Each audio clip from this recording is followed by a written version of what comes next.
You're listening to Neurodivergent Mates.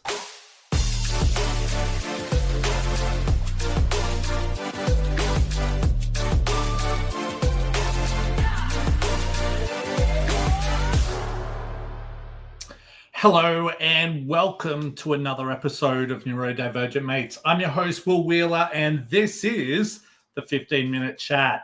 I don't know if you remember, I did like a little one, probably a few months ago now, and I do apologize that I haven't come back with another one. I've just been crazy busy. I've been sick as well, so for a lot of our listeners who heard me over the last couple of episodes, you can probably tell that my throat is a lot better now, being able to battle through it and get on top. But I'm back here ready to rock and roll and have a good time and share some really good information with our listeners. So today what I wanted to cover was the importance of building a network as a neurodivergent professional. But before we get into that, let's do the normal housekeeping, all of that stuff. So if you haven't already done this before, please subscribe, like, and follow to all of our social media pages. We're available on TikTok, Facebook, Instagram, X, Twitch, YouTube, and LinkedIn. And if you haven't already done so, wherever you listen to your podcast, go on there, subscribe to our page, rate us, write comments, because it helps with the algorithm. All right. Another big shout out to Neurodiversity Academy. We got some really great stuff happening there. We actually just released a professional development course for an introduction for a lot of vocational education trainers and assessors, or just people in that industry in general. Definitely get onto that. To tell you the truth, I was blown away. We actually have already sold a fair few already. So it's online. It's about a 5-hour course.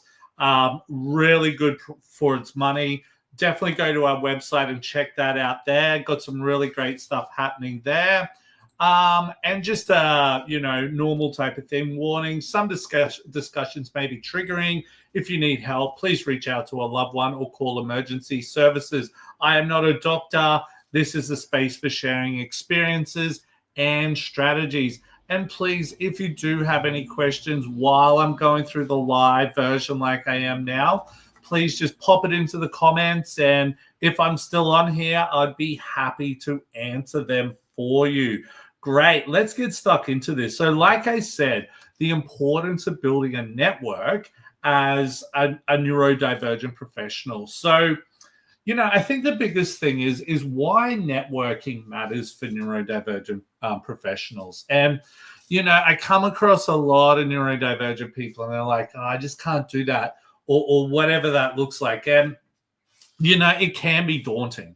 Don't get me wrong. When I first got into the professional space and starting to develop networks, it was hard. Just being vulnerable, I think, was probably the key thing there. Walking into events, not knowing anyone, and then just approaching people or knowing the right people to approach. I'll never forget, I would just go up and see some people talking and stand there and go, oh, hi, guys, how's it going? I had no idea what I was doing. And just some of the looks I would get were pretty funny when I think about it now. But hopefully I'm able to cover some really great tips in that to be able to help you, maybe to be able to navigate networking a little bit easier. I think this day and age that networking isn't, I suppose, just going to an event and networking.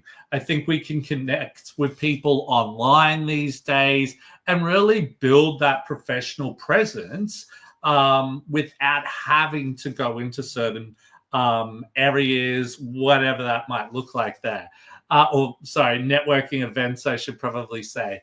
But, I think, for me, why is it important? So for me, what I found was it started opening so many doors for me. I could go to events and I was then seen as an expert matter, a person who was an expert in my field, sorry. And I think what the biggest thing is too, is that don't think of a network as something where you need to sell something. It's not about that at all. It's about building those relationships for potential future.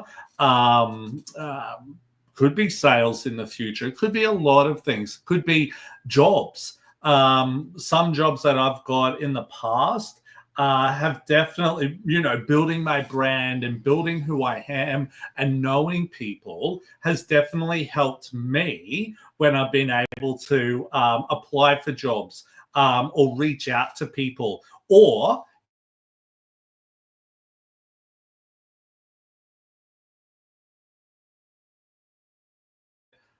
straight away, but you may get some really great other things come from it. Okay, so one of the biggest things that I've sort of found while networking or building my brand as such has been definitely being my authentic self. I think that when I first moved to Sydney, which was, I can't remember. I think it was 2017 now. So a few years. I really knew nobody. I knew a few people through LinkedIn and all of that, but a lot of my networks were mostly from Brisbane, from where I live. Now, I'll never forget it. So, you probably see me here with like shoulder length hair, not a scruffy beard, but like stubble, all of that type of stuff. I was definitely nothing like that. I used to be very clean shaven, shaved head, and I would wear suits to a lot of networking events. Now, the good thing was, I suppose I looked the part, but what I found was I wasn't my authentic self. I wasn't me. And, it took me all the way until the pandemic to really discover that when you can be yourself, you're going to attract the right audience. Now, the problem for me was that I was going in, I was wearing a suit. People were thinking I was a person that I wasn't. I was trying to act like a person that I wasn't. So I was attracting the wrong audience. All right. So that, and I'm just trying to think back to those days. It felt like I felt almost depressed. And it was a weird type of thing. But I remember, like, when we're through the pandemic, we're locked down here in Sydney for I think it was like 3 or 4 months.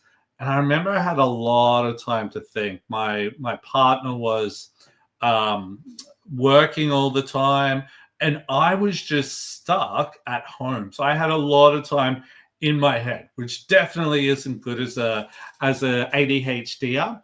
And what I really found was, I was like, you know what? I hate wearing suits. Why am I wearing suits? I hate it. They don't feel right. Why don't I wear clothes that is me? Why don't I dress like me? Why don't I grow my hair out? Because I've always liked doing that. Why do I need to be clean shaved? Like, when I get clean shaved, I get like all ingrown pimples and stuff like that. And I hate it. So I was just like, you know what? Stuff this. I'm going to start being me. And I can tell you right now, it was amazing how many things started to change, how many doors started to open, how many professional relationships started to open up, plus how many of those relationships actually turned into some really good friends and all of that type of stuff as well. So it really played a real big part in that. Now, one of the things that, if you're trying to build your network and you're not really sure on how to do that, there could be a few ways. I always like to go to a lot of networking events. One, if I know people there, or two, if I can bring someone with me. If you can bring someone with you, that could help with a lot of anxiety, all of that. But the biggest thing that I always do is that if I know I'm going to a certain event, I will try and connect with as many people who I know are going to be at that event before I even get there. So this is where LinkedIn definitely plays a really big role for me. If I'm able to see some event page where I can see who's potentially going, I'll start researching who I'm going to see there. Sometimes there's people who I've been wanting to talk with for ages, who I have never had a chance to meet with. So sometimes I'll reach out to people before I get to the actual event. So I might be like, hey, hi, my name's Will. I see that you're going to be at this event. I'd really love to have a chance to chat with you.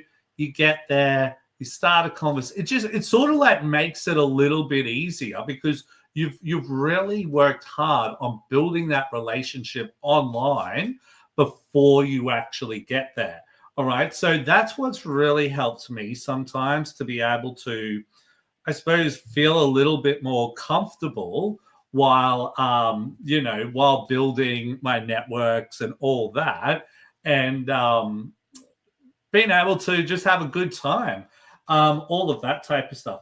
Now, the thing is too, I think the biggest thing that I found was definitely using storytelling to strengthen your network. And you probably think, and it's not like going there and reading a book or whatever like that, but what's your story? What makes you unique? What makes you interesting from other people? Because what you'll be guaranteed if you start like sharing certain things, and obviously don't be too open, depending on the network, some people may be offended by certain things. But when you can start sharing who you are, start being your authentic self, you'll start to see that people will start to relate to you. They may even see themselves in you. And that's how you start to attract the right people. I did like a presentation up in Brisbane a few weeks ago now. And I got up and spoke about neurodiversity, especially in vocational education. And, this person came up to me afterwards and they're like, look, I want to talk to you. And I'm like, yeah, I'd love to. This person had children who are neurodivergent. I wouldn't be surprised if she's neurodivergent as well. It was just an easy way to be able to connect because of our stories. Right? It was like we had an instant connection there. Now, that connection is potentially going to turn into business for us. May not.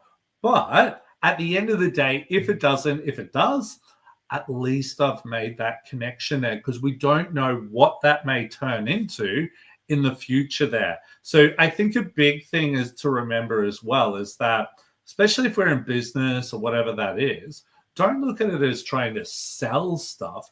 Look at it as trying to build relationships. And it's the same thing. I've introduced people from certain organizations to other organizations before. And some of these people have made the mistake of trying to sell their stuff rather than build that relationship. If you can build that relationship, build that trust, that's where people are going to feel comfortable in wanting to do business with you, refer you to other people, maybe get jobs if that's what you're looking for, but really help you to be able to open those doors into certain things. Especially for us with Neurodiversity Academy, we're trying to find investors, all of that. Being connected with the right people, we've been able to get introduced to other people as well. So, hopefully that can turn into some big business for us in the meantime as well. Now, like I said as well, that like you may meet people and vice versa. Building that network and giving back is going to be crucial as well. So supporting others in your network. So don't see it as like, oh yeah, this is all about me. What can you do for others? Because when you can start helping others, they're going to start helping you in return. All right. So don't see it as just a one, this is all about me. You're trying to help a community of people. Pardon me. So what can you do to give back? And I know that, especially when I was building my brand, building the Will Wheeler brand, or even Neurodiversity Academy, the amount of people who gave me their time just to sit with me for half an hour or an hour to give me a little bit of advice was priceless. When that's me in the future and people reach out to me, my door will always be open. So always give back. Okay, so hopefully you've taken some really great stuff from there today. Hopefully you can put that into practice and do some really awesome stuff with your career. So thank you very much for listening to the 15-minute chat on Neurodivergent Mates. My name's Will Wheeler. Till next time. Whoops, wrong outro there. Let's try another one.